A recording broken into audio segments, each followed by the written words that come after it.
ang mga kwento ng pag-ibig, kwento ng buhay at kwento ng pag-asa dito sa Barangay Love Stories. Love Stories.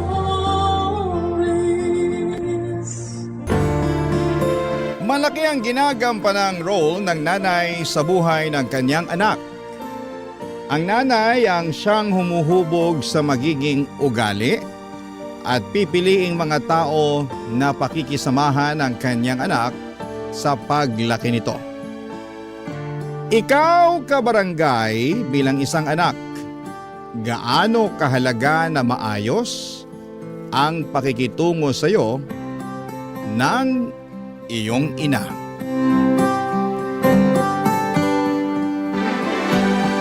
Dear Papa Dudut, ako nga pala si Rose. Sa kasalukuyan ay edad 45 na ako. Hanggang ngayon ay wala akong asawa at walang naging anak. Ang dahilan, ang aking nakaraan. Hayaan niyo akong ibalik ko kayo sa aking pagkabata para maunawaan ninyo ang dahilan kung bakit natakot na akong bumuo ng sarili kong pamilya. 15 anyos ang nanay ko noong ipinagbuntis niya ako. Maagang nabuntis si nanay dahil nagre-rebelde ito sa kanyang nanay noon, na siyang lola ko naman. Mahigpit kasi si lola kay nanay. Bukod pa roon ay masyado itong relihiyosa at madalas ay wala na sa lugar. Sa pagre-rebelde ni nanay, nabuo ako. Gusto sana raw ni nanay na ipalaglag ako pero pinigilan siya ni lola dahil kasalanan daw yon sa Diyos. Ayaw ni nanay na magkaroon ng anak. Sino bang gusto sa edad na 15, hindi ba? Di ba dapat sa ganong edad ay wala kang ibang inaatupag kundi ang pag-aaral at paglalaro? Nang may panganak ako ni nanay, agad niya akong iniwan kay lola. Ang sinabi niya kay lola ay mangangatulong daw sa isang malayong kamag-anak si nanay. Pumayag si lola para siyempre may ipangbili na mga kailangan ko. Pero ginawa lang palang dahilan yun ni nanay para makatakas sa poder ni lola. At mula noon ay si lola nang nagpalaki sa akin. Tulad ng naranasan ni nanay kay lola, napagmalupitan din ako ni lola. Doon ko naintindihan kung bakit nagrebelde si nanay. Malupit, strikto at wala sa lugar ang pagiging relihiyosa ni lola. Pero kahit ganito si lola ay hindi ako nagre-rebelde dahil takot ako sa kanya, Papa Dudut.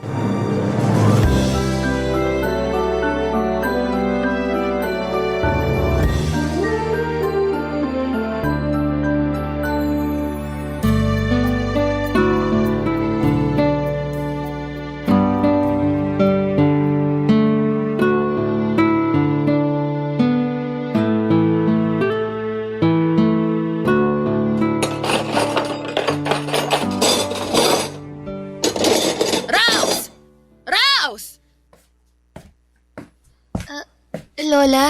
Ikaw ba talaga hindi na matututo maghugas ng pinagkainan? Tingnan mo nga, nagmamantika pa tong mga pinggan na hinugasan mo. Itong mga tinidoro, may mga kanin pang nanigas. Ay, ano ba naman to? Ang baboy mong bata ka. Uulitin ko na lang po, Lola. Pasensya na po Minamadali ko po kasi yung paghuhugas kanini. Kasi tinawag niyo na ako para sumali sa novena. Aba, at kasalanan pa ng Diyos na hindi maayos ang paghuhugas mo ng pinggan. Hindi naman po ganun, Lola. Inilapit kita sa Diyos dahil alam kong lalaki kang makasalanan. Tingnan mo nga, 15 anyos ka pa lang. Pero kung makasagot ka na sa akin, ako, talo mo pa ang demonyong may matigas na sungay. Pasensya na po, Lola. Nako, puro na lang pasensya. Lagi na ako nagpapasensya sa yung bata ka, ha? Alam ng Diyos kung paano ako naging mabuti sa'yo. Pero ikaw tong ayaw tumuwid ang asal.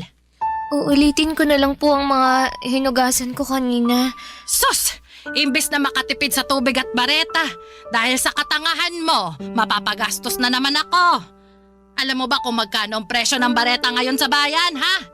Akala mo kasi pinupulot ang pera. Sorry po, Lola. Mabuti sana kung nagpapadala pa ng pera ang magaling mong nanay. Pero hindi! Matapos kang iluwal, ako nang gumagastos para sa lahat. Siya tong nagpapakasarap pero ako tong nagpapakahirap.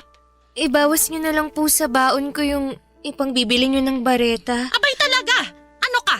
Sineswerte na buo pa rin ang ibibigay kong baon mo matapos tong katangahan mo. Wala akong pakialam kung maglakad ka araw-araw sa eskwela. At matuto ka na rin humingi ng pagkain sa kaklase mo. Kasi hindi ka na rin pwedeng magbaon ng tirang ulam dito. Naiintindihan mo? Opo, kahit kanin na lang po ang babaunin ko, didiskarte na lang po ako ng Kahit ulam. kanin! Hindi ka pwede magbaon para matuto kang bata ka. Opo, Lola. Opo. At mamaya, pagkatapos mong maghugas, kunin mo ang bilao ng munggo at dalhin mo sa altar. Lola, huwag niyo pong sabihin... Luluhod ka ulit sa munggo ng 4 na oras. Dumipa ka at humingi ng kapatawaran sa Panginoon sa ginawa mo mga mali. Lola, hindi pa kasi magaling ang sugat ko sa tuhod nung pinaluhod niyo ako nung Ay wala akong pakialam. Nagkamali ka. Lumuhod ka ulit sa munggo. Kahit pumasok pa ang mga butil ng munggo sa tuhod mo, hindi ka pa rin tatayo hanggat hindi natatapos ang 4 na oras. Naiintindihan mo? Lola... Parang lumalabang ka pa, no? O sige, dagdagan mo ng 1 oras ang pagluhod mo sa munggo. Dagdagan mo rin ang asin ng munggo para lalo mas magsugat-sugat yung tuhod mo. Habang nakaluhod sa munggo noon, ay hindi ko maiwasang sambitin sa Diyos ang galit ko.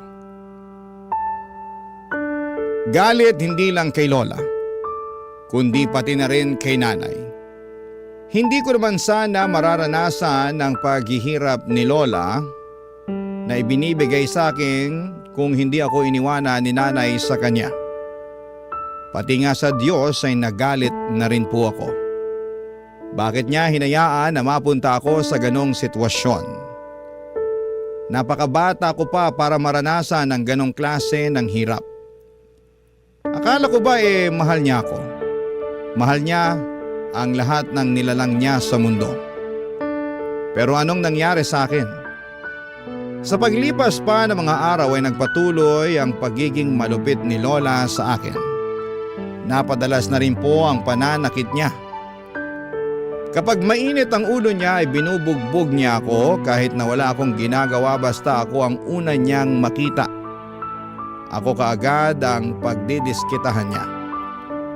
Lamog na noon ang katawan ko pero wala akong ibang magawa kundi ang tanggapin lahat ng mga yon. Nang minsang hindi ko na makayanan pa ang ginagawa ni Lola sa akin ay hinalughog ko ang kwarto niya para hanapin kung meron siyang nilistahan ng address ni Nanay. Hindi naman ako nabigo, Papa Dudut. Nakita ko ang address book niya kung saan ay nakalista roon ang address ni Nanay. Nagmadali akong magsulat kay Nanay para magsumbong sa ginagawa ni Lola sa akin. Nagmakaawa na rin ako na sunduin na niya ako at itinago ko pansamantala ang sulat na yon at bala kong ipadala sa susunod na Sabado kapag meron na akong sapat na pera at kapag walang pasok.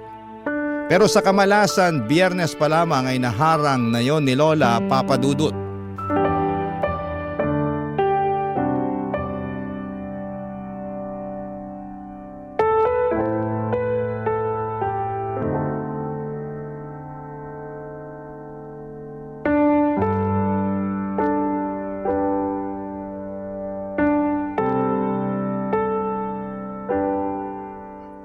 Sulat na nakita ko sa kwarto mo, ha? Lola, Teka, babasahin ko, ha? Dear Nanay, sunduin niyo na po ako. Ayoko na kay Lola dahil lagi niya akong sinasaktan. Sinasaktan? Hindi niya rin ako pinapakain pag galit siya. Ano to, Rose, ha? Ano to? Matapos kitang kupkupin at buhayin, ganitong igaganti mo sa akin, ha? sorry po, Lola. At ikaw pa talaga tong may ganang magsumbong na akala mo kinakawawa ka. Ay, ikaw din naman ang may kasalanan kung bakit kita sinasaktan. Kung hindi ka tanga at ginagamit mo sana yung kokote mo, edi hindi ka makakatikim ng pananakit sa akin. Hindi ko na po kasi kaya, Lola. At ako ba, ha? Natanong mo ba kahit minsan kung kaya ko pang buhayin ka? 65 years old na ako, pero nagtatrabaho pa rin ako para mabuhay ka. Para makapag-aral ka. Pati ang libangan kong sugal, nagawa mo pang isumbong sa nanay mo. Kasi po... Kasi ano? Ha? Kasi pakialamera ka! Saan ba napupunta ang pera na napapanalunan ko sa sugal? Pinambili naman natin ang pagkain yon, di ba? Pinambaon mo sa eskwela!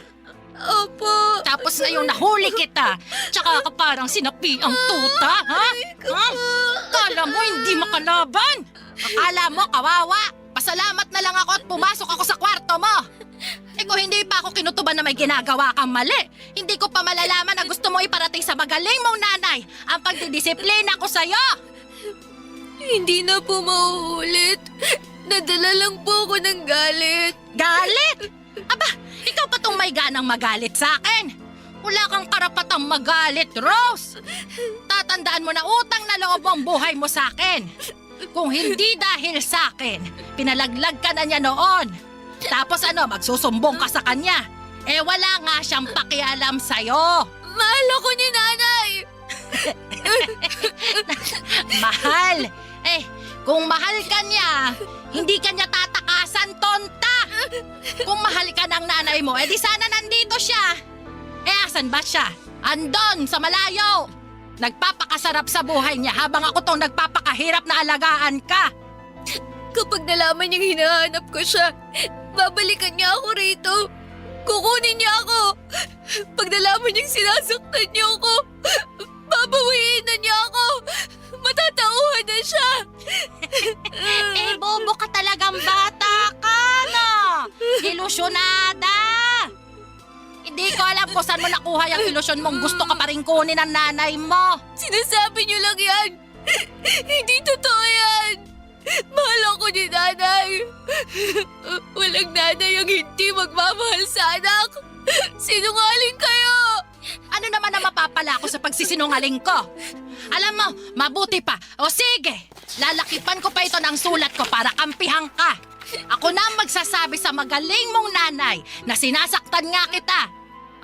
Ayos ba yon? Ha? Para kunin ka na niya. Total, masyado kang pabigat sa akin eh. Dahil sa'yo nagkakasala ako. Kaya mabuti pa, magsama na kayo ng nanay mo. Wala kang utang na loob. Ha? Parehas kayo ng nanay mo, mga kampo ng Diablo.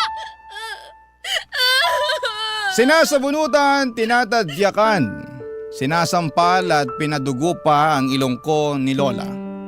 Paulit-ulit hanggang sa mamanhid ang katawan ko at tuluyan akong nahimatay sa sahig.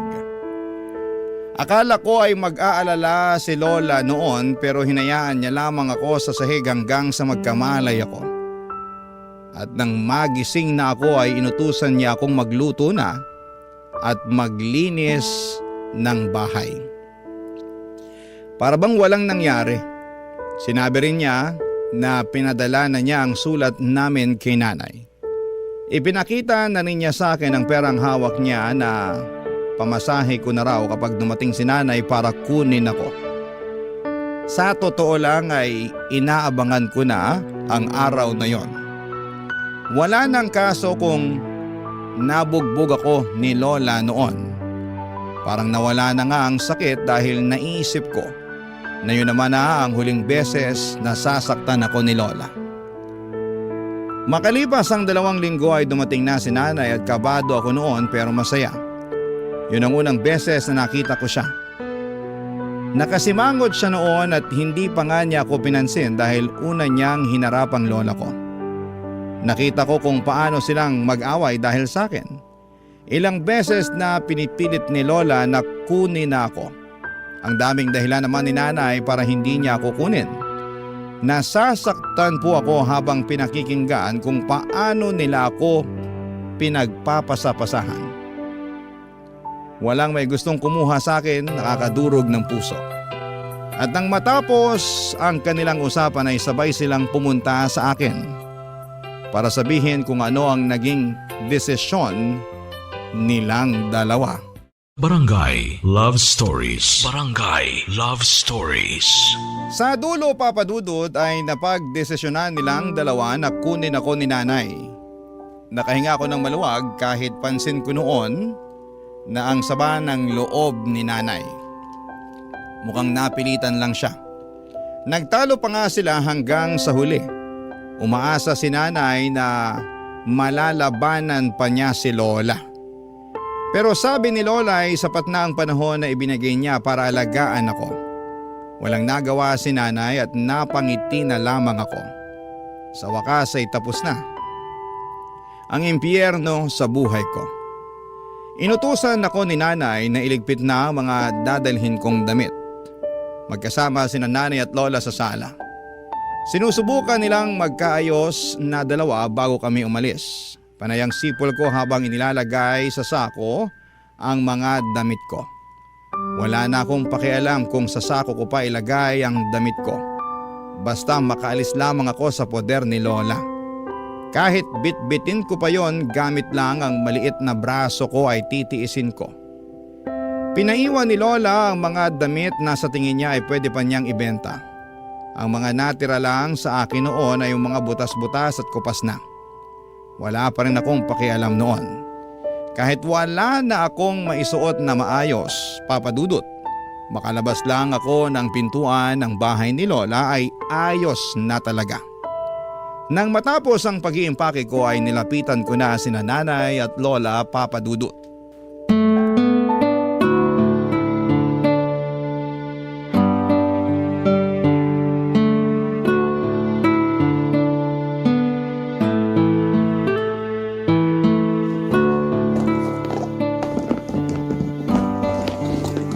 Sigurado ka bang iniwan mo na lahat ng mga magagandang damit mo?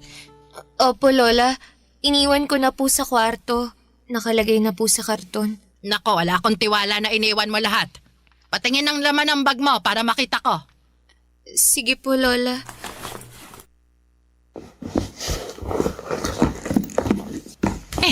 Sinungaling ka naman palang talaga. Hanggang sa huli ilalamangan mo pa akong bata ka, ha? Bakit andito pa ang maong na pantalon na to? Bakit hindi mo isinali sa iiwan mo, ha? Alam mo bang pwede ko pa itong mabenta sa mga apo ng kasamahan ko sa simbahan? Nag-iwan lang po ako ng isang maong na pantalon, Lola. Para may pangpasyal kami ni nanay. Tsaka 2 labahan na lang at kukupas na rin po yan. Pampasyal ninyo ng nanay mo. Umaasa ka ba na ipapasyal ka ng nanay mo eh? Wala ngang pakialam yan sa'yo. Ano ba yan, Nay? Pati ako dinadamay sa pagsisinungaling ng apo nyo. Rose, iwan mo na nga yung maong na pantalon at baka mangisay pa tong lola mo kapag hindi pinagkakitaan ng damit mo. Hoy, mahiya ka naman sa akin. Ako ang gumasto sa inabando na mong anak at ngayon babawiin ko ng pinundar ko sa kanya. Ako pa itong nagmumukhang masama. Sa bagay, kailan ka ba naging masama? Lagi ka namang tama, Nay. Wala kang kasalanan palagi, di ba? Mabuti at alam mo. Hoy, Rose, ipasok mo na nga ulit sa bag yung mga damit mo para makaalis na tayo. Dalian mo, wag kang kukupad-kupad dyan. Opo, Nay. Sa'yo naman nagmana ang kakuparan niyang batang yan eh. Ngayon, tiisin mong pakisamahan yung anak mong nakamana ng lahat ng pangit mong ugali. Tama na, Nay. Pwede ba? Magpaawat ka naman. Aalis na nga kami, oh. Ayokong tumigil sa kasasalita eh. Bakit ba? May karapatan akong magbunga nga dahil sa konsumisyon na binigay niyo sa aking mag-ina. Eh di sorry. Sorry na. Ako na tong mali sa lahat. Okay na po ba? Hindi pa sapat yung sorry mo sa lahat ng napala ko dahil dyan sa katigasan ng ulo niya. Nay, Lola, tama na po.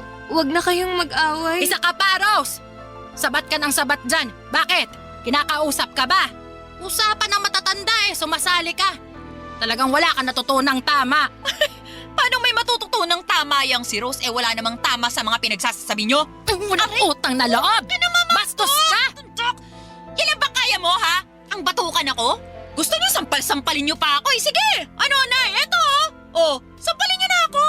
Sampalin niyo! Dali! Para makabawi ka na sa lahat ng kasalanan ko sa'yo. Dali na, Nay! Ang lapit na ng pisngi ko, oh. Gawin mo na lang ang kulang, oh. Sampal na! Tama na po, Nay, Lola. Huwag na po kayong magsakitan.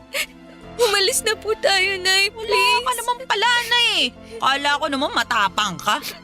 Di mo naman pala kaya kapag hinamon ka. Pasalamat ka at ayoko na madungisan ng huling beses na makikita akong pagmumukha niyong dalawa. Alis! Layas! Wag na kayo magpapakita sa akin kahit kailan! Talaga? Kahit nakasilid ka na sa kabaong mo, hinding-hindi niyo na makikita ang pagmumukha ko! Hinila na ako ni nanay para makaalis na ng bahay ni Lola. Hindi niya ako tinulungan sa bit-bit kong sako. Sumakay kami ng jeep papunta ng terminal at hindi niya ako kinakausap.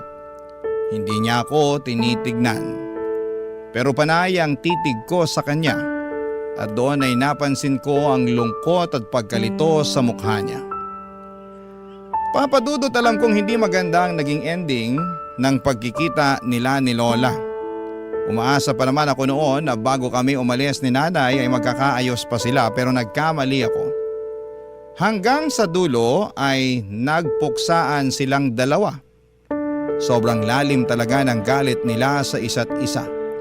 At hindi ko maiwasang maisip na dahil sa pagkabuo ko sa mundong ito kaya nagkalamat ang relasyon nilang mag-ina. Nang makasakay na kami ng bus papunta sa bahay ni nanay ay doon pa lamang niya ako kinausap. Nilatagan niya ako ng mga dapat kong sundin sa bahay niya. Doon din niya inamin sa akin na meron na siyang asawa. Tony ang pangalan at halos 5 taon lang ang bata nito kay Lola. Wala silang anak na 2 pero meron silang aso na parang tinuturing na nilang anak. At bilin ni nanay sa akin ay hindi pwedeng malaman ni Tito Tony na anak niya ako sa pagkadalaga. Kailangan daw naming magsinungaling at sabihin pamangkin niya ako at mangangatulong ako sa kanila. Wala akong nagawa noon kundi ang pumayag dahil kung ayaw ko raw ay iiwan na lamang niya ako sa bus at bahala na raw ako sa buhay ko.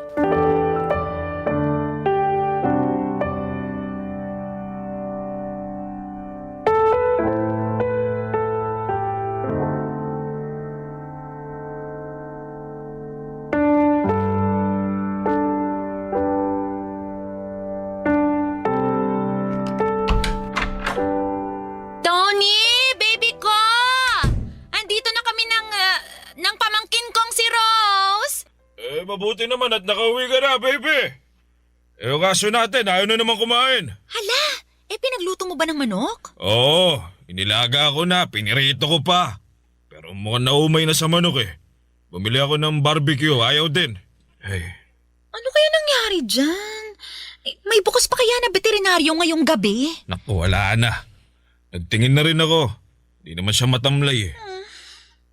Pero sabi ng katrabaho ko, palipasin lang daw ang gabing to eh. Baka busog pa raw kasi o kaya, yun nga, naumay na sa karne. Bantayan na lang daw magdamag para masabihan bukas yung veterinaryo pag ipapacheck up na. Sakto at nandito na si Rose na pwedeng magbantay magdamag. Ay, masipag tong pamangkin ko. Laging binibida ng pinsan ko na ito ang pinakamasipag sa lahat ng mga anak niya. Kaya siya ang sinangla sa akin. Sinangla? Malaki kasi yung pagkakautang ng nanay nitong si Rose sa akin. At ang kabayaran na lang, magtrabaho raw ang batang to para sa akin. Diba, Rose? Diba? Opo, tama po si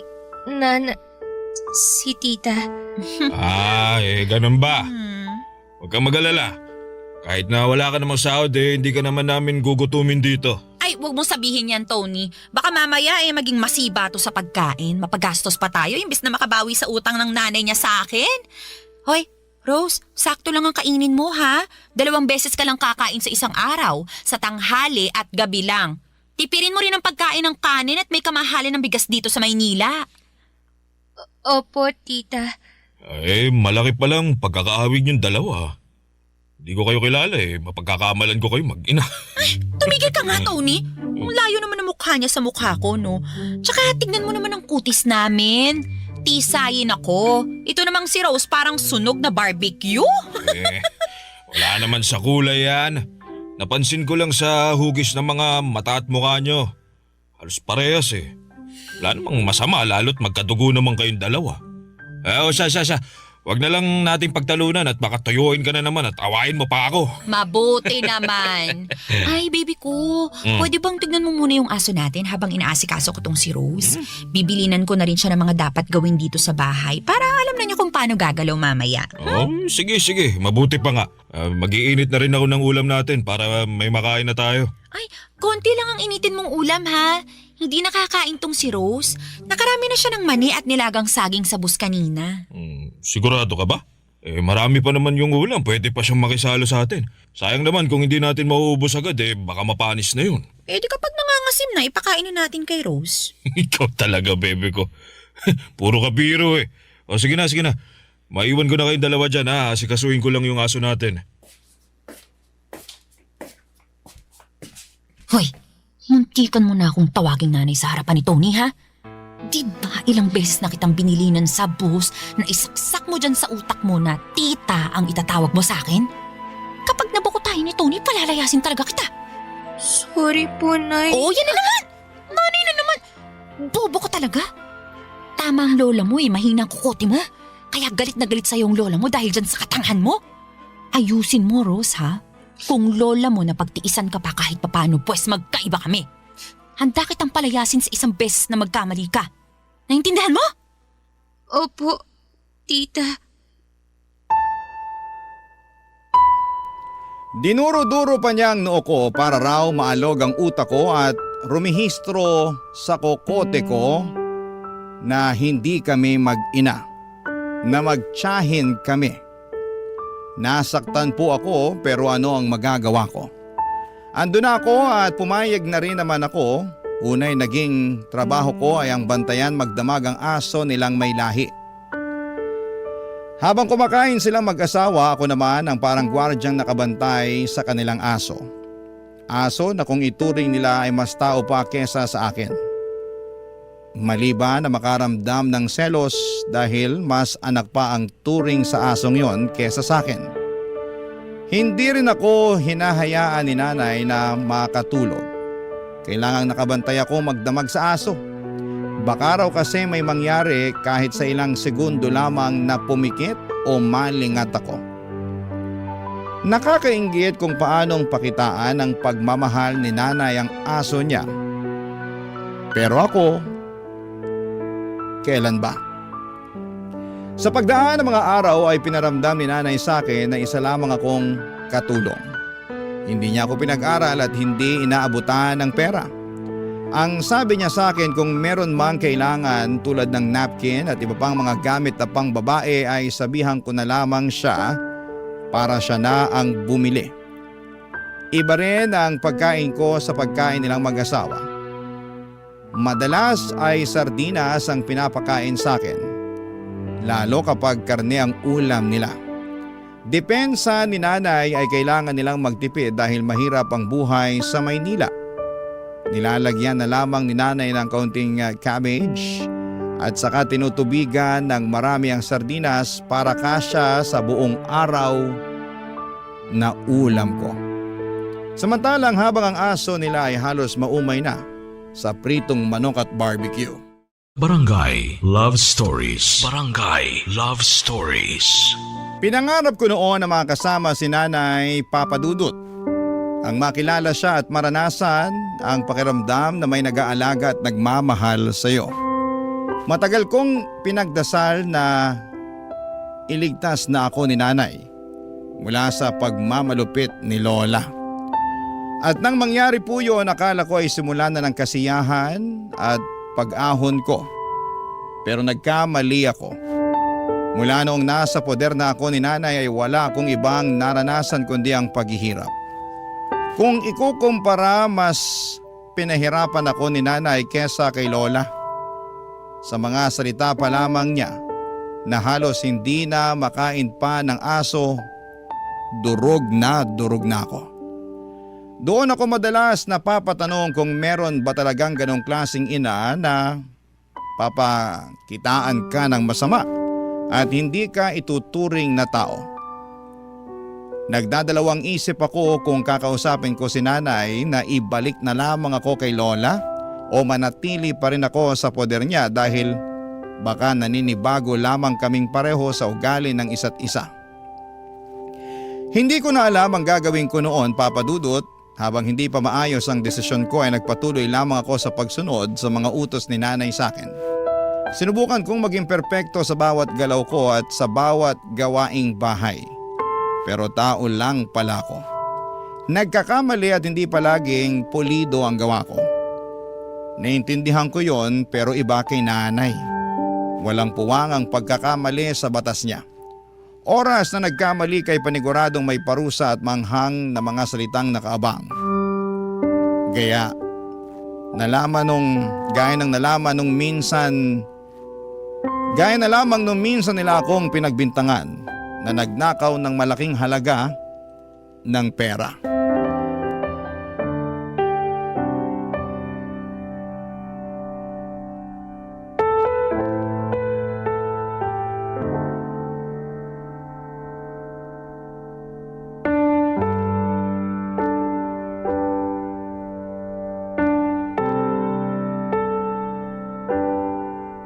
Ano nga ulit yung inutos sa akin ni nanay?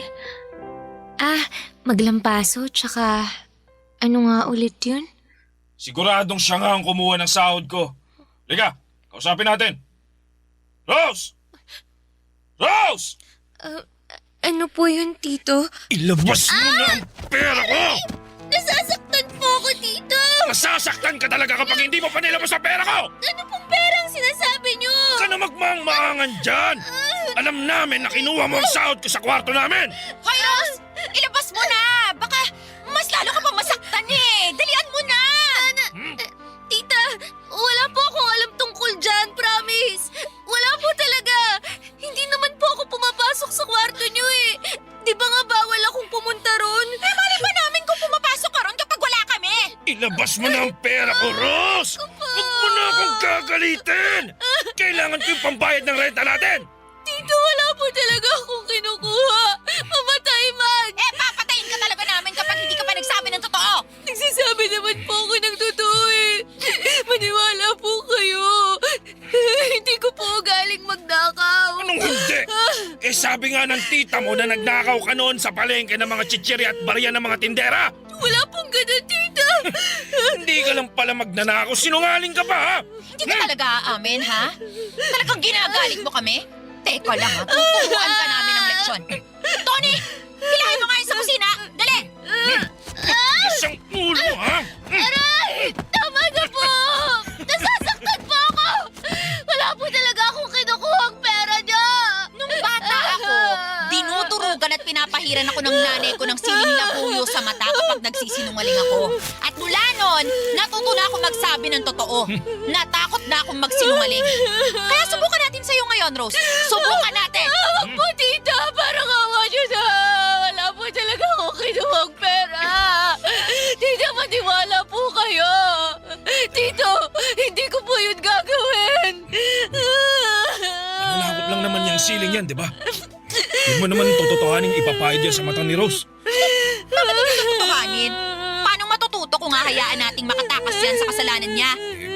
Pero baka kung mapanong mata niya kung papahiran ng sili. Bakit pa parang nanlalambot ka na dyan? Ninakawan ka na nga ng demonyitang batang yan eh. Kailangan niyang paparusahan.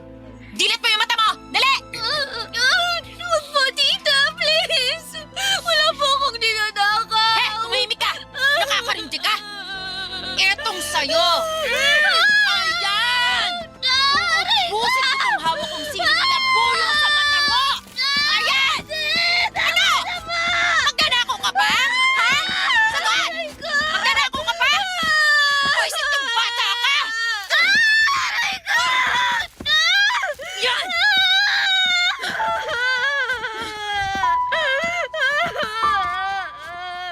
Wala akong ninakaw na pera, Papa Dudut. Kahit piso ay wala akong ginalaw na sobre sa tokador. Alam ng Diyos yon, pero bakit hinahayaan niyang pahirapan ako ng nanay ko at pahiran ako ng siling labuyo sa mata? Napakahapdi, napakasakit. Nang matapos si nanay sa pagpahid ng sili sa mata ko ay saka ako binitawan ni Tito Tony at hinayaan akong humiga sa sahig habang nagkukuskos ng mata. Rinig ko ang tawa ni nanay at ramdam ko ang konsensya sa mga tingin ni Tito Tony. Inaya ni nanay na halugugin ang kwarto ko para hanapin ang pera ni Tito Tony. Wala silang nakita roon at paliwanag ni nanay ay mukha raw inubos ko na yon. At itinapon pa ang sobrang pinaglagyan ng pera para walang ebidensya. Naniwala si Tito Tony at inayaan nila ako sa sahig ng kusina. Nanlalabo ang kaliwang mata ko dala ng pagkakakuskos ng siling labuyo. Hindi naging sapat ang pagbabad ko sa malamig na tubig para mawala ang hapdi. Namumula ng lalabo at mahapdi yon. Ilang araw na ganoon ang kalagayan ng mga mata ko at lagi ako nahihilo pero pinipilit kong kayanin na kumilos dahil kailangang patuloy ang pagtatrabaho ko.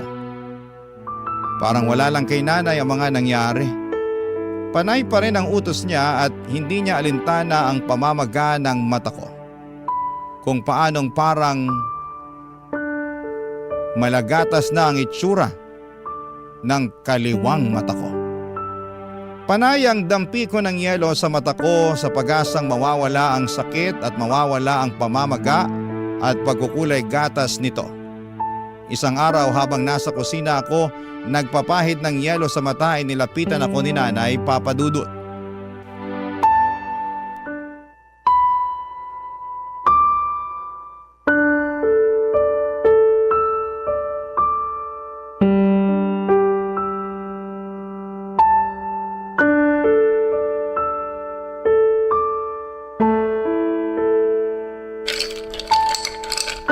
Ano? Hindi pa rin ba natatanggal yung pamamaga ng mata mo? Hindi pa po. O bukas, pupunta ako sa bayan. Bibilhan kita ng pangpatak sa mata mo. Yung para sa sore eyes. Baka pwede na yon. Sana umepekto. Kung hindi, wala na tayong magagawa. Tiisin mo na lang na ibabad sa malamig na tubig o sa yelo. Ikaw naman kasi. Tigas ng ulo mo. Hindi na po halos makakita ang kaliwang mata ko. Ay, normal lang yan. Babalik din sigurong linaw ng mata mo kapag nawala na yung pamamaga. Paano po kung hindi na po? Di tanggapin mong ganyan ka na lang talaga. Yan ang kapalaran mo. Ano pa bang magagawa natin? Ganyan na nga nangyari. Wala po akong kinuhang pera. Kahit piso. Alam ko. Alam niyo? Oo nga. Paulit-ulit. Boba. Bingi mo. Pero bakit hindi niyo sinabi kay Tito Tony? Bakit hinayaan yung kaladkarin at sabunutan niya ako? Bakit niyo pinahiran ng sili ang mata ko? Bakit pang dami mong tanong? Gusto ko pong malaman. Kasi hindi ko maintindihan kung bakit ganito ang ginawa niyo sa akin. Gusto mo bang makatikim ulit, ha? Talas ng dila mo, ah. Pasalamat ka nga at kailangang inabot mo, eh. Hindi ko naman po dapat to nararanasan, eh. Kasi wala naman po talaga akong kinukuhang pera. Oo na nga, paulit-ulit. O sige, para matigil na to, aaminin ko na. Ako ang kumuha sa pera ng Tito Tony mo. Po, hinaan mo yung boses mo. Baka marinig ka ng kapitbahay eh. Nagamit ko sa sugal. Di ko naman kasi alam na mapapatalo ko lahat eh. Bala ko namang ibalik, kaso biglang hinanap ng Tito Tony mo. Hinatakot ako na magalit siya sa akin. Kaya sa akin yung ibinintang. Tama! Magaling! Sino-sino ba naman ang magtutulungan kundi tayong magkadugo, di ba? O ngayon, alam mo na. Bati na tayo, ha? Bakit niyo po ito nagawa sa akin? Arte mo naman. Mana ka sa lola mo, ang drama. Kakanood mo yan ng teleserye. Alam mo, mabuti pa, magsaing ka na para makakain na tayo bago dumating ang tito mo. Bilisan mo na. Pag dumating si Tito Tony, sasabihin ko sa kanya ang totoo. Sasabihin mo sa kanya ang totoo? Ilalaglag mo ako? Ako na sarili mong nanay? Kailangan niyang malaman ang totoo para malinis ang pangalan ko sa kanya. Bakit kailangan pa nun? Hindi na. Makakalimutan din yun ng Tito Tony mo. Palipasin lang natin yung galit niya. Pero ang tigas ng ulo mo, ha? Sige, gumanyan-ganyan ka sa akin at hindi kita bibilhan ng pangpatak sa mata mo. Hahayaan kita mabulag. Gusto mo yon? Hindi po. Kung mananahimik ka at magpapakabait ka, malay mo. Kapag banalo ko sa sugal sa susunod na linggo, ipapacheck up natin yung mata mo. Magsusugal po kayo? Oo, at huwag kang magkakamaling magsumbong sa Tito Tony mo, ha? Ayaw niyang bumalik ulit ako sa pagkalulong sa sugal. Pag ikaw talaga nagsalita, humanda ka. Pati ka ng mata mo bubulagin ko. Dinuroan ako ni nanay sa mukha sa sobrang gigil niya, Papa Dudut. Sakay tinulak at pinagsasampal habang nakasandal ako sa pader. Hindi na po ako lumaban pa, parang nasanay na ang katawan ko sa pananakit niya. Nang matapos at mapagod na siyang saktan ako ay saka siya lumabas ng bahay para magsugal. Iniwan niya akong mag-isa sa bahay at nakatulala ako at hindi na ako makaiyak noon. Parang pakiramdam ko ay nauubos na ang luha ko. Nang makabawi ako ng lakas ay pumasok ako sa kwarto ko para kunin ang mga damit ko. Yun na ang huling araw na titira ako at mananatili sa impyerno. Umalis ako ng bahay na yon. Umalis ako sa bahay ng nanay ko. Umalis ako sa impyerno. Hindi ko po alam kung yon ang hudyat ng Diyos para tulungan ako. Dahil sa paglaboy ko sa kalsada, saktong nakasalubong ako ng mga grupo ng madre na siyang tumulong sa akin nang malaman nila ang kalagayan ko. Pinapulis nila si nanay at si Tito Tony. Ilang beses nagmakaawa si nanay sa akin pero wala na akong natira kahit katiting na awa sa kanya. Inilayo na ako sa kanya ng tuluyan at wala na akong naging balita pa sa kanya. Ngayong lagpas 40 na ako. Kapag naaalala ko ang nakaraan ko, hindi ko pa rin maiwasang makaramdam ng takot at sakit. Lalo na sa tuwing napapaharap ako sa salamin at napapatingin sa namumuti kong kaliwang mata. Hindi na po nakakakita pa ang kaliwang mata ko dahil sa kagagawa ng sarili kong nanay sa akin. Yun ang multo ng nakaraan ko na patuloy kong bitbit kahit na ilang dekada na ang nakakalipas. Yun din ang dahilan kung bakit mas pinili kong huwag mag-asawa at magkaroon ng anak sa takot na magaya ako sa lola ko at nanay ko. Hindi ko kakayaning magdala ng bata sa mundo, lalo kung alam kong bugbog ako sa nakaraan. Pakiramdam ko ay magagaya lamang siya sa sinapit ko. Kaya kung tatanungin ninyo ako kung bakit pinili kong mag-isa, yun ay dahil sa mga maling tao na nakasama ko noong 15 anyos pa lamang ako. Maraming salamat po sa pagbasa ng aking liham, ang inyong kapuso at kabarangay forever, Rose. Napakasakit na nangyari kay letter sender. Pero buti sa uli, naging maayos pa rin ang buhay niya. Anong say mo sa Barangay Love Stories na ito? Pagkwentuhan natin sa comment section yan. Ang mga kwento ng pag-ibig, kwento ng buhay at kwento ng pag-asa dito sa Barangay Love Stories. Love Stories.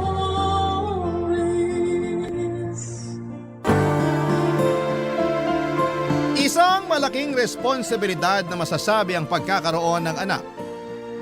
Kapag hindi ka handa ay huwag kang gumawa. Ikaw kabarangay, handa ka bang magkaroon ng sariling pamilya? Dear Papa Dudut, mapagpalang araw sa inyong lahat. Ako nga pala si Lena, 30 years old at isa sa mga masusugid ninyong tagapakinig sa Spotify ng Barangay Love Stories.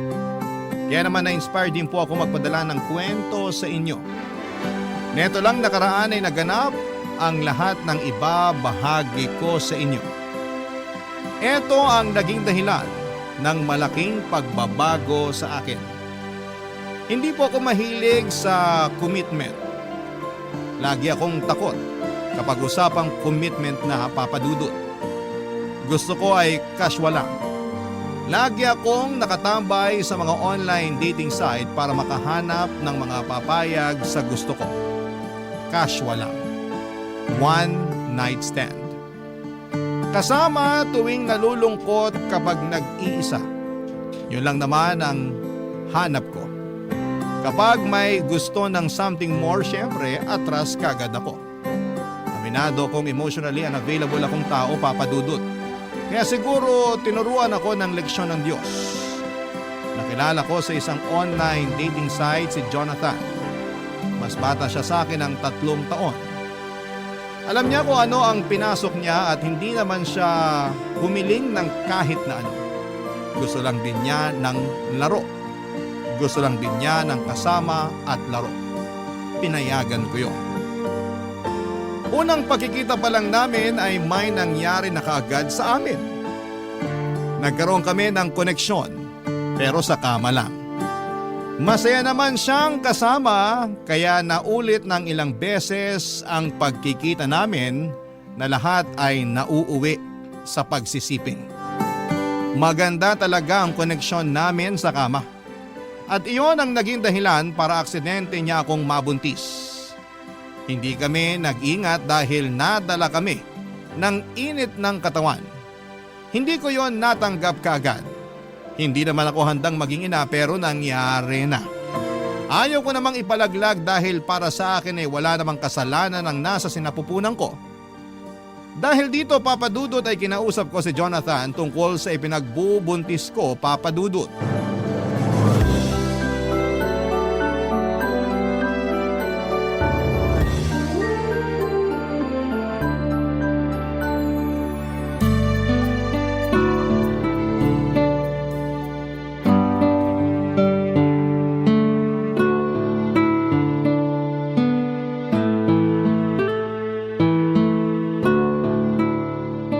Anong oras? Saka saan pala tayo magche-check-in? Hindi mo sinabi sa akin sa chat. Mag-usap muna tayo. Sige, order lang ako ng beer natin. Asan ba yung waiter dito? Bawal sa akin ng beer. Orange juice na lang. Kailan pa naging bawal sa'yo ang beer? Ginagawa mo na ng tubig ang alak kapag nagkikita tayo eh. Dati yun, iba na ngayon. Bakit biglaan na ata ang pagbabago mo? Hindi ako ready. Buntis ako. So, hindi na tayo pwedeng mag-check-in? Narinig mo bang sinabi ko? Oo, buntis ka mo. So hindi na tayo pwede mag-ano? Di ba bawal yun kapag may baby na sa tiyan? Hindi mo man lang ba tatanungin kung sinong ama ng dinadala ko? Ako ba o iba? Malamang ikaw! Alam mo namang ilang buwan na tayo nag-aano. Malay ko ba kung may on the side ka pa dyan? Seryoso ako, Jonathan. Totoong buntis ako at ikaw ang ama. Eh di congrats sa akin. Magiging ama na ako. Hindi ako nakikipaglokohan hindi to prank. Alam ko. Eh ba't ganyan ang reaksyon mo sa binalita ko? Kasi masaya ako. Masaya? Hindi planado tong pinagbubuntis ko. Ako lang pa ito nagpapanik sa sitwasyon natin. Hindi ko nga alam kung bakit ka nagpapanik. Eh malaking blessing ang isang sanggol. Pues hindi ako ready sa blessing na to. Kaya kung may kilala kang santo na malapit sa Diyos, dasalan mo na para bawiin to. Uy, wag naman. Gusto ko pang maging tatay. Paninindigan ko yan. Seryoso ka ba, Jonathan? Hindi biro tong pinagbubuntis ko. Malaking pagbabago to sa buhay natin. Ano naman ngayon? Balang araw naman magiging nanay ka at magiging tatay din ako. Maaga lang nangyari sa atin, pero nakatadhana na to. Sigurado ako. Nakatadhana akong mag-rescue ng mga aspin at maging cool na tita, hindi maging ina. Eh saya na yung role na binigay sa'yo ng Diyos. Huwag ka nang pumalag. Mahalin mo na lang. Hindi ko alam kung bakit ganyan ang reaksyon mo eh. Pero mamaya lang, sigurado akong matatauhan ka na. Maiisip mo na hindi ka pa handang maging ama. Malabo yan. Gusto ko talagang maging ama. Saka pwede naman na akong magkaroon ng anak sa edad ko. Huwag kang pakakasiguro. Gusto ko talagang maging ama para may i-flex ako sa Facebook. Karamihan kasi ng mga tropa ko may mga anak na. Makijoin na rin ako. Saka para may dahilan ako para tumakas kapag sobra na sa inuman. Higit pa sa pagpe-flex sa Facebook ang pagkakaroon ng anak. Malaking responsibilidad to. At willing naman akong akuin kung gusto mo. Huwag mo sana ipapalaglag ha. Araw-araw akong makokonsensya kapag ginawa mo yan. Alam ko karapatan mo bilang babae kung gusto mong ituloy ang pagbubuntis mo o hindi. Pero sana maisip mo na hindi ka naman nag-iisa sa pagharap niyan. Andito ako. Kami ni nanay. Ipapakilala kita sa kanya. Magugustuhan mo siya. Jonathan! Ramdam ko na natatakot ka. Siguro mamaya makakaramdam din ako niyan. Pero mas inunahan kasi ako ng saya. Ikaw din. Baka mamaya maging masaya ka na sa bagong blessing na dumating sa buhay natin.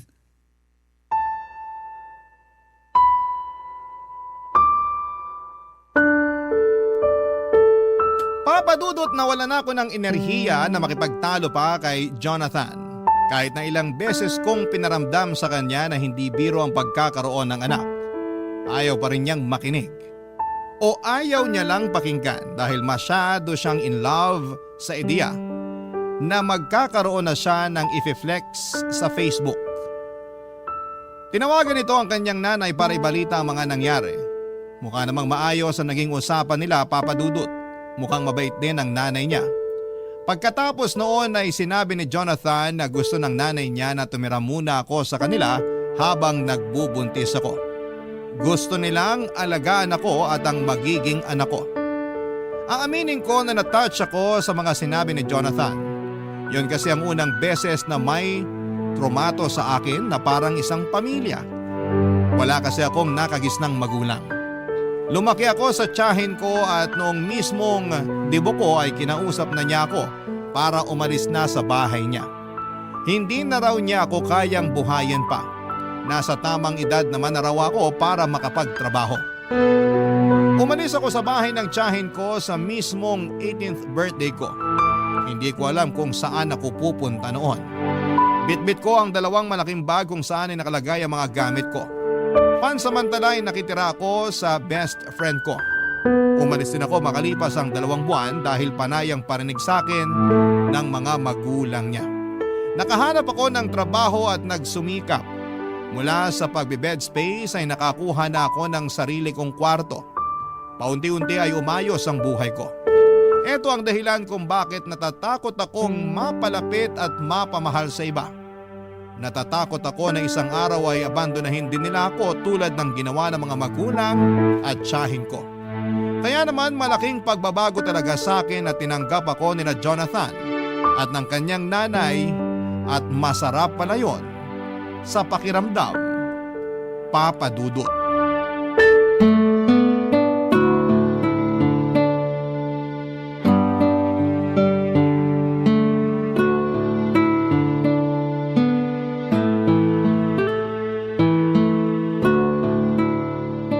Ikaw pala si Lena.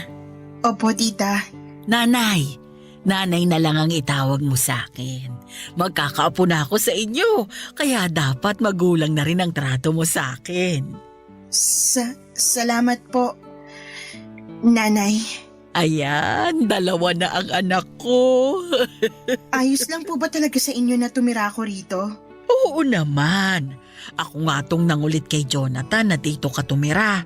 Lalo na nung nalaman ko na umuupa ka lang daw ng kwarto. Tama ba? Opo, yun lang kasi yung kaya ng sahod ko eh. May mga kasama ka ba ron na tenants? Marami po, paupahang mga kwarto talaga yun. Naku, sakto palang kinuha na kita rito. Hindi makakabuti kung napapaligiran ka ng maraming tao. Maniwala ka sa akin. Mabilis ma-stress ang mga buntis. Dito ka na lang talaga. Mas maaalagaan ka pa namin ni Jonathan. Nasaan po ba si Jonathan?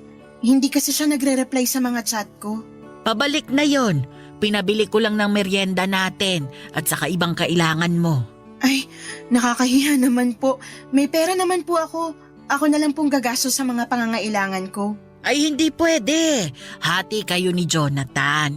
Pag lumabas ang bata, sisiguraduhin ko naman na si Jonathan na ang magtatrabaho para masustentuhan lahat ng pangangailangan ng apo ko. Hindi ko naman po pwedeng iasa sa kanyang lahat eh. Kawawa naman siya. Makakapagtrabaho pa rin naman ako, makakapag-ipon pa para panghanda sa panganganak ko at sa iba pang mga pangangailangan naming mag-ina. Lena, naisip ko lang, paano kaya kung pagkatapos mong manganak huminto ka na sa trabaho? Para naman matutukan mo ang anak mo. Wala ka naman po problemahing bayarin sa upa kasi libre na ang lahat dito para sa'yo. Pero gusto ko pa rin po sanang may trabaho para mas malaki ang maipon namin ni Jonathan para sa anak namin. Iba na talaga ang henerasyon ngayon, ano? Nung panahon kasi namin, kailangang huminto sa pagtatrabaho ang mga nanay para may magbantay sa mga anak. Kaya ko naman pong pagsabayin. Ay naku, sa una lang yan. Pero kapag nahawakan mo na ang anak mo, halos ayaw mo nang bitawan at ayaw mo na ring bumalik sa trabaho. Lagi mong mamimiss, lagi kang mag-aalala. Marami akong pamangkin na ganyan ang nangyari.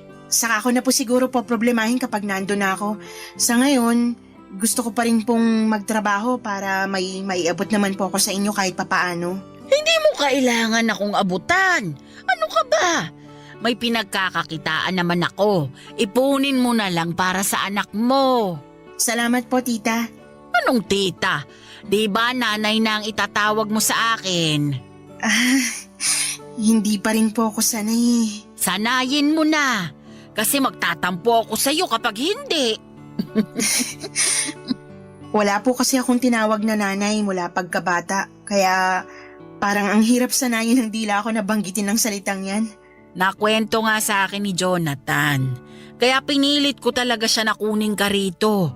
Kailangan mong magkaroon ng isang ina para alam mo kung paano maging ina sa magiging anak mo. Salamat po, nanay. O kung may kailangan ka, huwag kang mahihiyang magsabi sa akin. Ituring mo akong isang ina. Salamat po. Nay, Lena, nakabili ako ng merienda.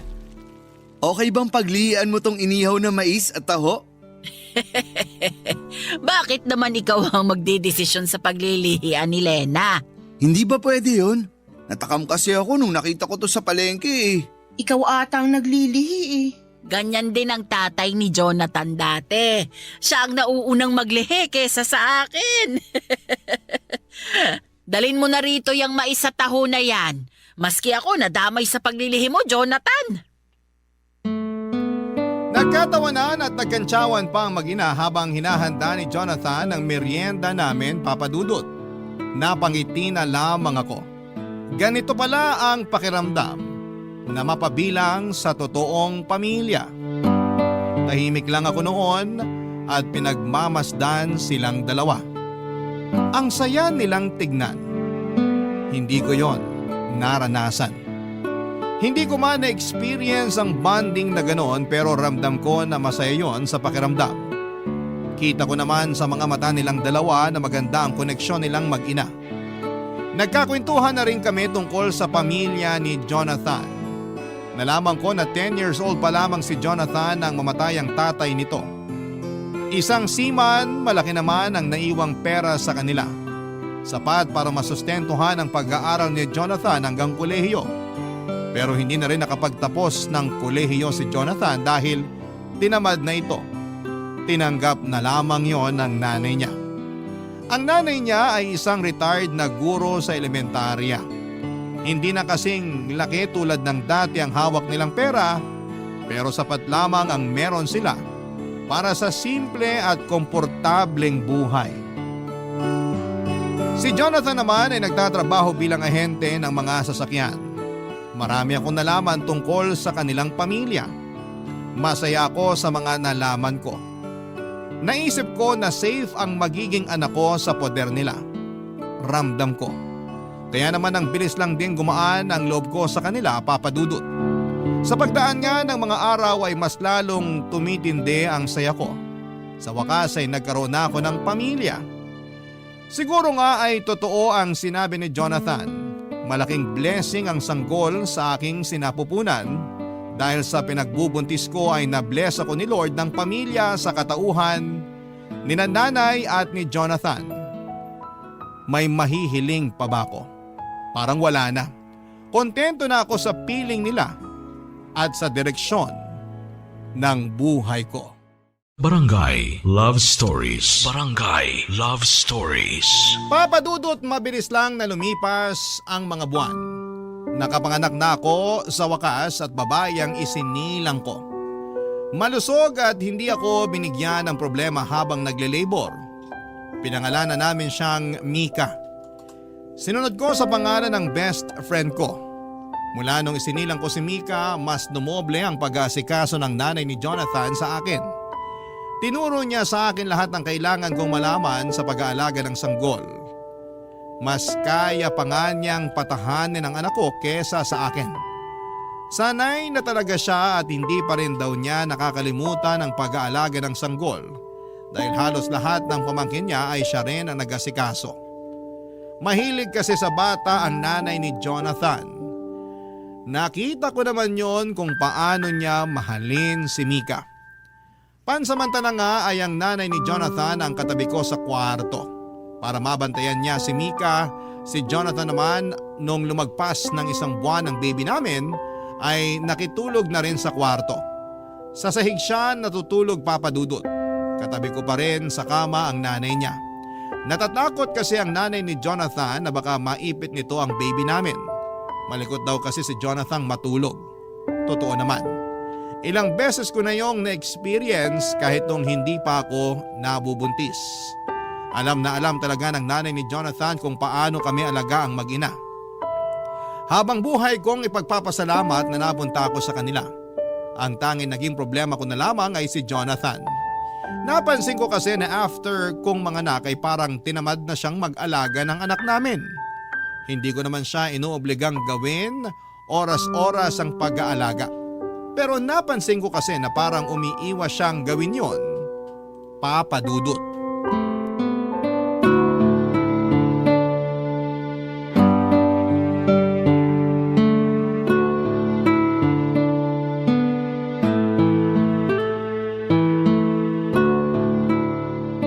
Oh, isoli ko na si Baby Mika sa'yo. Kala ko hindi na kayo matatapos mag-selfie. Ayaw kasi niyang umiti. Hindi pa talagang ngingiti yan. Iyak pa lang naman ang alam niyan. Hindi tuloy ako makahanap ng ipopost sa Facebook. Hindi maayos lahat ng kuha naming dalawa. Kahit blurred pa ang kuha mo sa kanya, ilalike pa rin yan sa Facebook. Basta baby, matik na yun. Sige na nga. Bakit nga pala bihis na bihis ka wala ka namang pasok ngayon? Holiday, diba? At long weekend. So bakit nga? Andito ka lang naman sa bahay kung makaporma ka para kang may liligawan sa labas. Selos ka ba? Sabi nila kapag kakapanganak pa lang ng babae, nagiging silosa raw. Totoo ba? Ay nako, alam mong setup natin. Nagsasama tayo para sa bata, wala tayong relasyon. Oo na. Talaga to. Lagi na lang takot sa commitment. Ipaliwanag mo na kaya kung bakit nakaporma ka. Para maganda ang selfie namin ni Baby. Oh, tapos na kayo mag-selfie. Magubad ka na. Grabe to. Kakapanganak lang, gusto na agad akong hubaran. Huy, pagalingin mo muna ang tahi mo bago tayo bumira. Ang dumi ng isip mo. Ang ibig ko sabihin, magpalit ka na ng pambahay para komportable ka na at matulungan mo na rin ako sa pagbabantay kay baby. Aalis ako. Saan ka naman pupunta? Out of town, kasama ang mga katrabaho at tropa ko. Ngayon na? Oo, kaya nga ako nakabihis, di ba? Hinihintay ko na lang yung tropa ko magsusundo sa akin. Bakit ngayon mo lang sinabi sa akin? Hindi mo man lang pinaalam. Bakit ako magpapaalam? Wala namang tayo. Chos! Seryoso ako. Alam mo naman kailangan kita sa pag-aalaga ng baby natin eh. Kaya nyo na yan ni nanay. Hindi nyo nga ako kailangan eh. Pangpasikip lang ako sa bahay. Pero Jonathan, hindi naman pwedeng iasa na lang natin sa nanay mo lahat ng pag-aalaga sa anak natin. Gusto naman niya. Kahit na, responsibilidad natin ang anak natin. 3 araw lang naman ako mawawala. Lunes ng gabi, nandito na ako. May pasalubong pa ako para sa'yo. 3 araw? Long weekend, di ba? Sinusulit lang namin. Minsan lang kasi makapagbakasyon. Marami pa namang long weekend sa kalendaryo. Baka naman pwede magpaska muna ngayon. Nakita mong kapapanganak ko pa lang eh. Hindi pwede. Nakapag-ambag na ako sa tutuluyan namin at sa gas. Susulitin ko na. Bawiin mo na lang yung ambag mo para ipandagdag natin sa pambili ng diapers at vitamins ni baby. Lalong hindi pwede. No refund sa ambag. Kawawa naman mga kasama ko kung kukunin ko yung ambag ko. Planado na yung budget eh. Sana kasi nagsabi ka man lang sa akin para napag-usapan natin kung pwede kang tumuloy o hindi. Sobra ka namang istrikto. Ngayon lang naman ako magbabakasyon. Pero parang lagi kang nakabakasyon eh. Kahit nandito ka lang sa bahay, hindi kita halos nakikitang pumapasok dito sa kwarto para tulungan ako kay baby. Saka ka lang pumupunta rito para mag-selfie. Buti nga, pumupunta pa ako eh. Wow! Parang utang na loob pa namin ni baby na pumupunta ka pa rito sa kwarto. Iba. Mali ata pagkakasabi ko. Sorry, nabigla lang. Huwag kang magalit ha. Babawi ako sa inyo ni baby pagbalik. Promise. Ako ang mag-aalaga. Matulog ka hanggat gusto mo. Promise. Promise yan ah. Oo. Ayun na, bumusina na yung tropa ko. Aalis na ako ha. Mag-chat na lang tayo. Update na lang. Okay? Bye! Natahimik na lamang ako at pinigilang magalit. Lalo na nung hindi niya maingat na sinarado ang pintuan ng kwarto kaya nagulat ang baby Mika namin. Mas lalo tuloy akong nagngit-ngit sa galit. Iniwan niya kaming mag-ina at akala ko naman dahil long weekend ay makakasama namin siya. Pero hindi pala. Mas inuna niyang makasama ang mga katrabaho at katropa niya. Hindi ko naman siya pinagbabawalang lumabas. Lagi ko naman siyang pinapayagan na makipag-inuman o kung saan man siya pumunta pagkatapos ng trabaho niya. Basta ang sa akin lang ay tumulong siya sa pag-aalaga sa anak namin. Pero hindi ganoon ang nangyayari. Ako at ang nanay lamang niyang nag-aasikaso kay baby Mika. Naya na nga ako na magpatulong sa nanay ni Jonathan dahil hindi naman niya yon responsibilidad. Matagal ko nang napansin yon kay Jonathan. Parang wala talaga siyang interes sa anak namin. Noong nasa sinapupunan ko pa lamang ay excited lagi si Jonathan na mga anak ako para raw maipagmalaki pa niya sa Facebook ang anak namin. Ilang selfie lang ang lumipas pagkatapos kong mga anak ay hindi na niya pinakita ulit sa akin na excited siya sa pagdating ng anak namin. Saka lang talaga niya kinukumusta ang anak namin kapag kailangan niya nang may maipopost sa Facebook. Ang nakakainis pa sa mga caption niya, lagi niyang pinamumukha na isa siyang mabuting ama. Na akala mo ay lagi niyang inaalagaan ang anak namin. Kung alam lang ng friends niya sa Facebook na parang ginagamit lamang niya ang anak namin para may maipost siya at magmukhang dakila papadudot.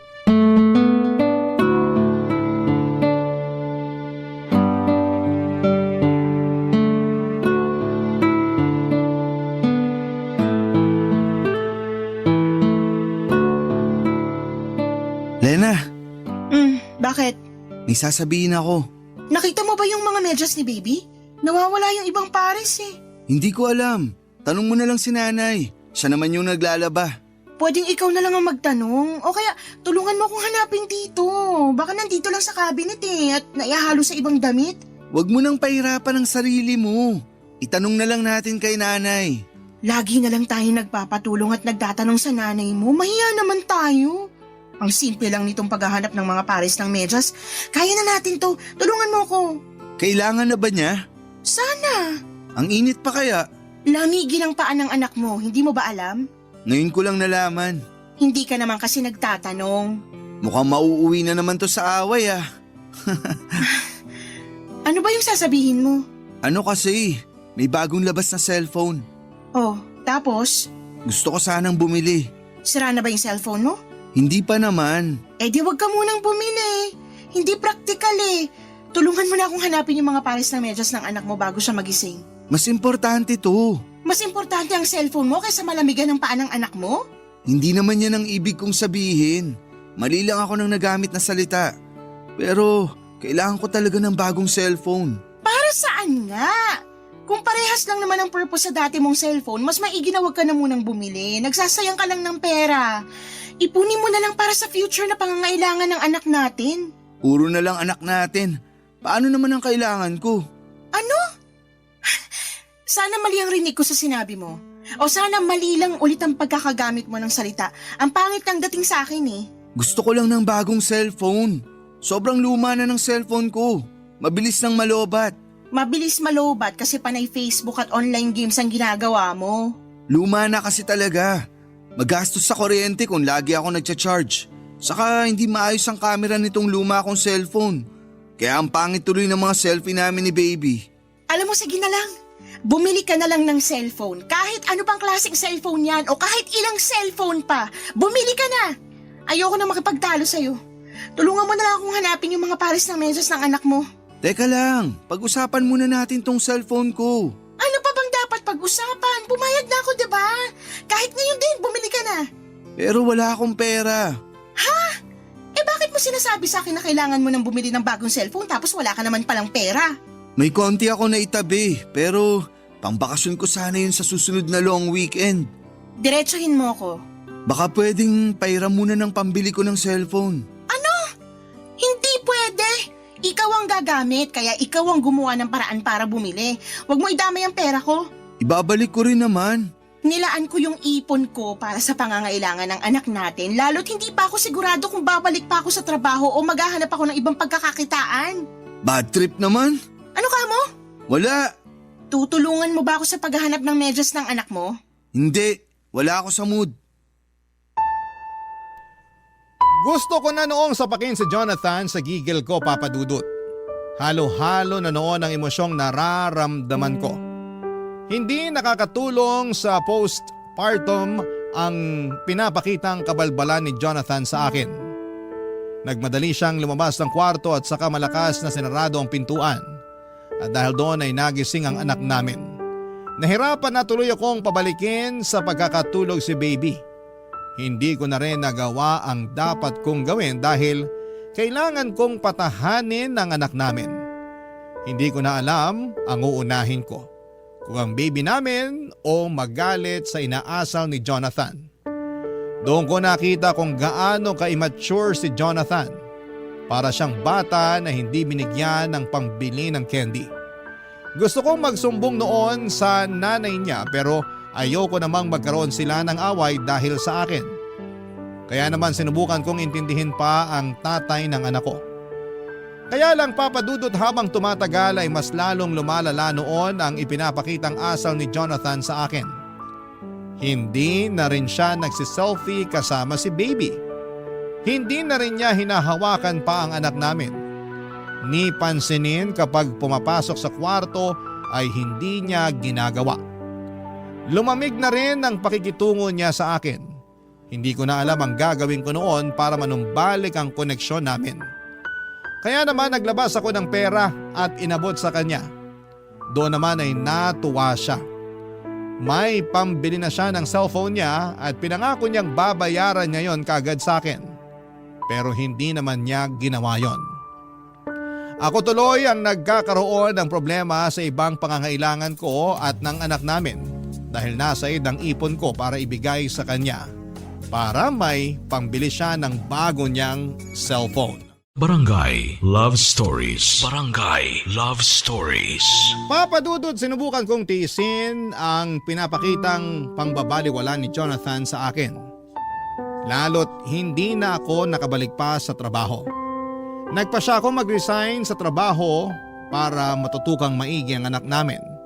Mas ginusto kong maging stay-at-home mom dahil alam kong wala akong maasahang tulong sa pag-aasikaso mula kay Jonathan. Nahihiya na rin ako sa nanay niya lalo't napapansin kong nahihirapan na rin kumilos ang nanay niya dala ng edad nito. Wala akong ibang naging choice at gustuhin ko mang magtrabaho ay hindi ko magawa dahil wala akong mapag-iwanan sa anak namin. Nagtry na lamang akong rumakit ng buy and sell sa Facebook. Konti lang ang nakukuha ko pero sapat na yon pansamantala para may pambili ng kailangan ni baby. Hindi pa rin kasi ako binabayaran noon ni Jonathan mula sa inutang niyang pambili ng cellphone sa akin. Mali nga ata na nakabili ng cellphone si Jonathan dahil mas lalo siyang nakatutok dito. Napabayaan niya lalo ang pag-aasikaso sa anak namin. Napadalas nga ang pagsiselfie niya pero puro siya lamang ang pinopost niya. Hindi na niya sinasama ang anak namin. Samantalang yon ang isa sa mga dahilan niya kung bakit gusto niyang magkaroon ng bagong cellphone para maayos ang pictures ng anak namin na ipopost niya. Pero hindi na niya pinost ang tungkol sa anak namin. Palihim akong nasaktan doon. Pero sinubukan kong baliwalain dahil mas kailangan kong maging matatag para sa anak namin.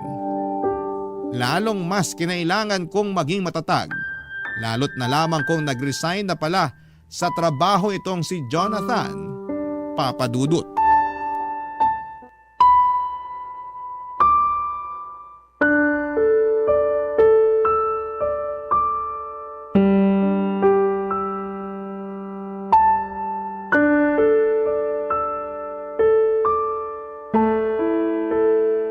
Nag-resign ka sa trabaho? Oo nga, paulit-ulit. Bakit mo naman ginawa yun? Hindi ko na kaya yung pangpa-power trip ng boss ko. Lagi akong pinapagalitan. Bakit ka pinapagalitan? Kasi may mga palpak ako sa trabaho. Pero kailangan bang pagalitan? Pwede naman kausapin na lang. Para naman siyang isip bata. Lagi na lang mainit ang ulo niya sa akin kapag nagkakamali ako. Kahit sinong boss naman siguro magagalit kapag may palpak na ginagawa ang mga empleyado niya. Pero walang personalan. Parte yun ang trabaho niya eh. Sigurado namang lilipas din yun. Gusto ka lang niyang matuto. Di ko naman kailangan ng advice mo. Pinapaliwanag ko lang sa'yo. Grabe ka naman, Jonathan. Nag-resign ka pa talaga kung kailan naman wala rin akong trabaho. Ikaw din naman nag-resign ah. Pinagalitan ba kita? Nag-resign ako para may mag-alaga sa anak natin. Baka nirarason mo lang yan kasi ayaw mo na magtrabaho. Andiyan naman si nanay na mag-aalaga ng baby natin. Bakit di mo na lang siya gamitin? Kasi nakakahiya na iaasa sa nanay mo yung responsibilidad natin kay baby Mika. Hindi naman siya nagre-reklamo. Ikaw lang tong gumagawa ng issue. Hihintayin pa ba natin na magreklamo siya? Jonathan naman. Sana pinag-isipan mo munang mabuti bago ka nag-resign. Saan tayo kukuha ng panggasto sa anak natin? Mukha namang may ipon ka pa, no? Dun muna. Wala na akong ipon. Di ba binigay ko sa'yo para pangbili ng cellphone mo? Bakit parang naniningil ka na, ha? Wala pa akong pambayad. Kita mong kaka-resign ko lang sa trabaho. Hindi ko na inaasahan na magbabayad ka. Kasi kung gusto mo talaga magbayad, sana dati pa. Kung alam ko lang na isusumbat mo sa akin yung pinautang mo, sana hindi ka na lang nagpahiram. Sana nga hindi na lang eh. Para may pera pa ako para sa mga kailangan ng anak natin. Ngayon, wala na. Wala na yung ipon ko. Pareho pa tayong walang trabaho. Paano na to? Meron pang pera si nanay. Iaasa na naman natin sa kanya.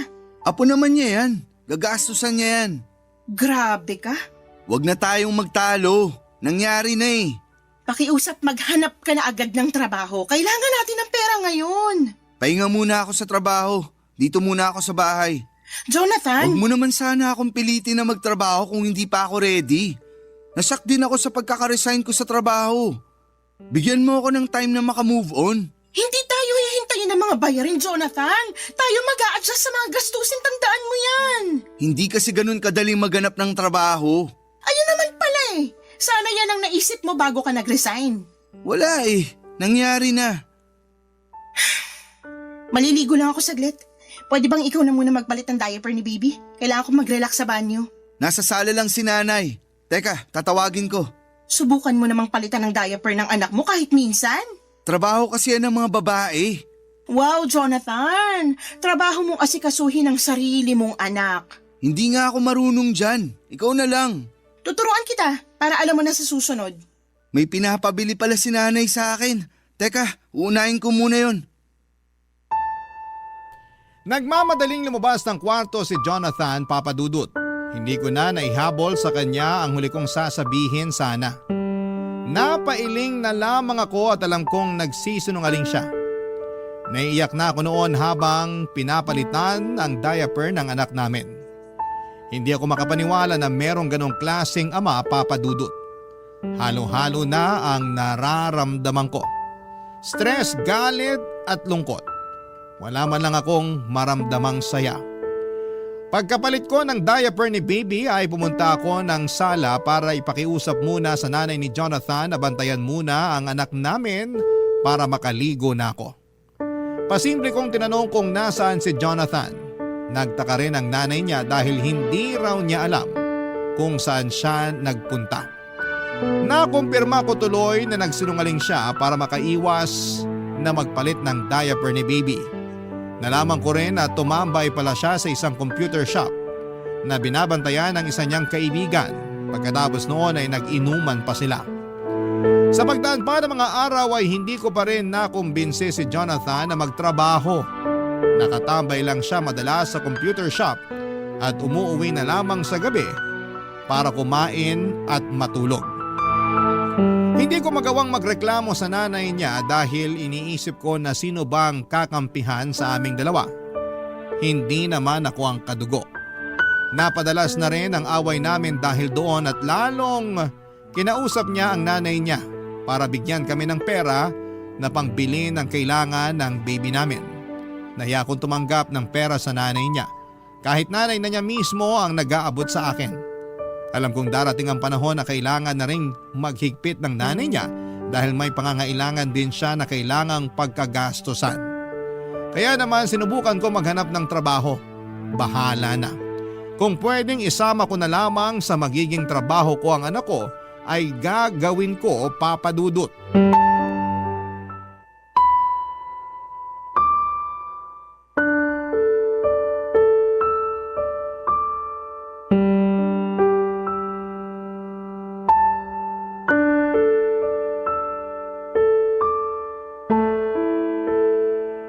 Lena, mag-usap tayo.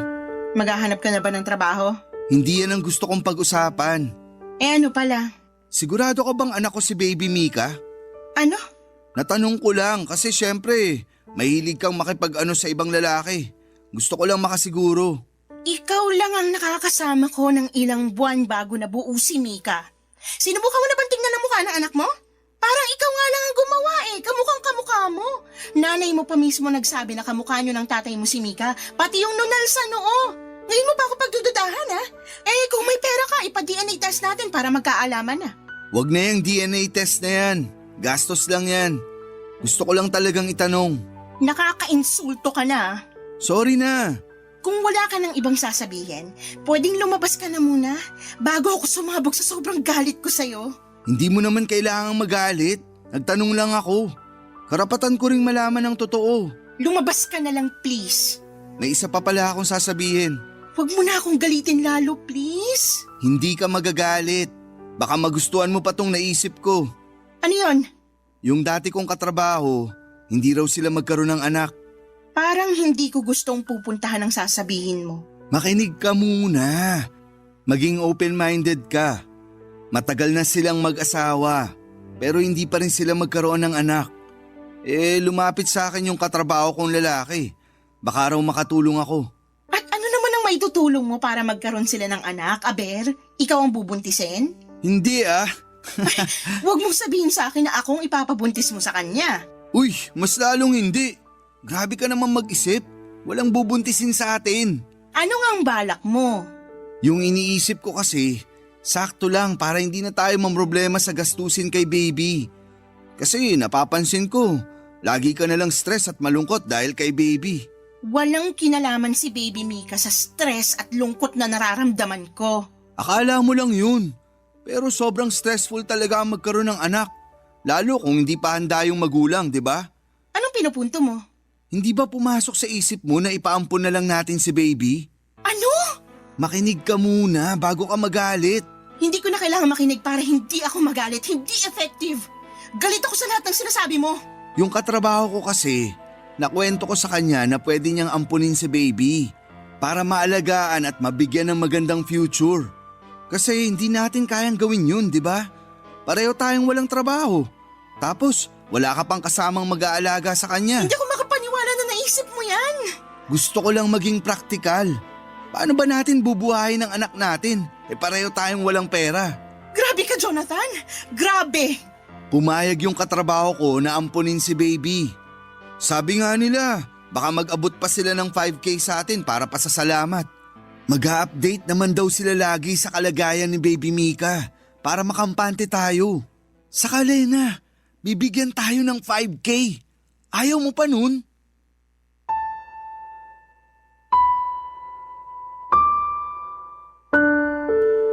Blanco ang mukha ko noon habang nagsasalita si Jonathan. Hindi ko na magawa pang magalit. Napagod na ako. Hindi ko na rin siya inimik noon. Panay pa rin ang salita ni Jonathan at sinabi ko sa kanya na pag-iisipan ko at kung pwedeng lumabas muna siya ng kwarto. Sumunod naman siya.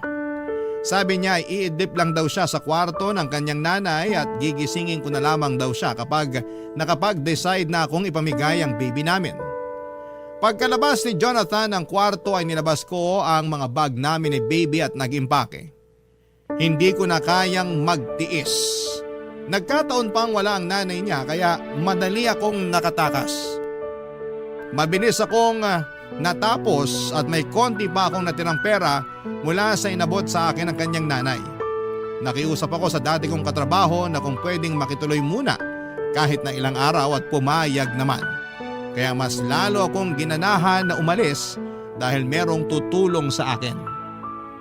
Nang mailagay ko na sa taxi lahat ng gamit namin ni Baby ay dahan-dahan akong pumasok sa kwarto para kunin ang cellphone ni Jonathan. Tulog pa siya. Malalim pa ang tulog at tinanggal ko ang SIM card niya at saka ni-reset ang cellphone at saka yon kinuha.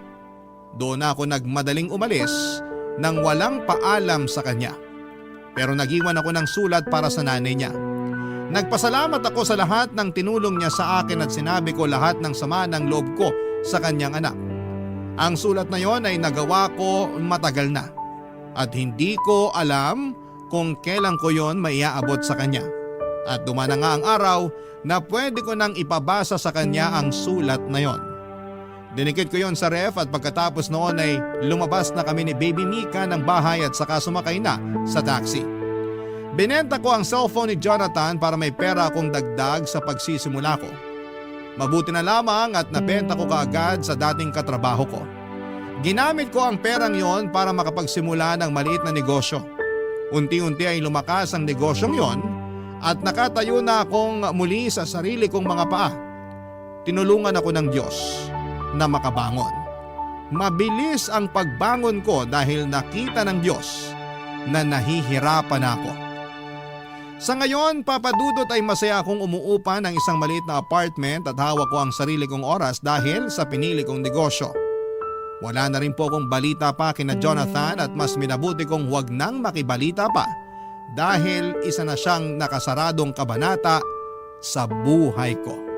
Maraming salamat po sa pagbasa ng aking liham at sana po ay Stories. Barangay Love Stories. Kwentuhan naman tayo dito sa comment section. Nagustuhan ng iyong napakinggan? Ituloy yan via live stream sa www.gmanetwork.com/radio. Barangay LS 97.1